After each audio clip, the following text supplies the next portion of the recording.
দীপুদার সাথে দেখা করতে গিয়ে এমনটা হবে আমি ভাবতেও পারিনি। হ্যালো গাইস, এখন আছি আমি বুনিয়াদপুরে। আজকে তোমাদেরকে আমি দেখাবো দীপুদারা ঠিক কোথায় কোথায় শ্যুটিং করে। তো চলো যাওয়া যাক।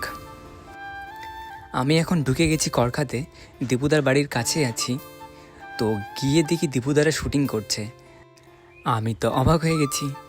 তো শ্যুটিং শেষে ওরা এখন বাড়ির দিকে ফিরছে, আমিও ওদের পিছু পিছু যাচ্ছি। তো ওখানে গিয়ে তারপরে কথা হবে।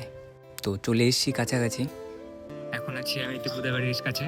তো দেখতে পাচ্ছি সবাই এখানে আছি আমরা। চলো তাহলে তোমাদেরকে দেখিয়ে আসি জায়গাগুলো।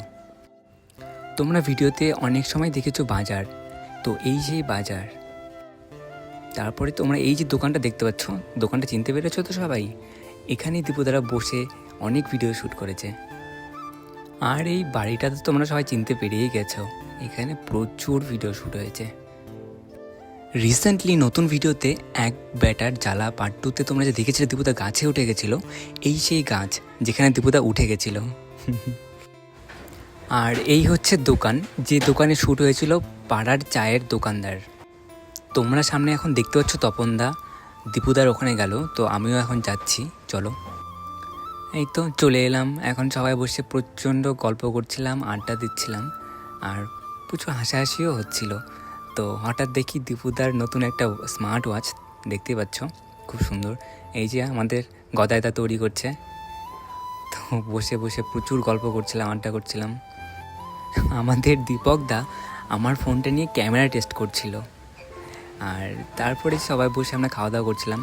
তো দীপুদাকে আমি বললাম চশমাটা পরো, তো দীপুদা চশমাটা পরে নিয়েছে। তো পরার পর দেখলাম বেশ ভালো লাগছে।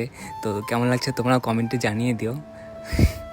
তো এই হলো পুরো রাজবংশী ফাইন্সের টিম। তো আমি গল্প করছিলাম, হঠাৎ দেখি দীপুদার সাথে দেখা করতে একটা পুরো ফ্যামিলি চলে এলো। তো এই সেই ফ্যামিলি, দেখো ওরা মিট আপ করতে এসছে অনেক দূর থেকে, ইটাহাট থেকে। তো সবাই বেশ মজা করছিল। তারপর দীপুদারা ফলরস এনেছিল আমাদের সবার জন্য, তো সেটা আমাকে খেতে দিয়েছিল। এটা এখন খেয়ে দিয়ে বাড়ি চলে যাব, তারপরে বাই।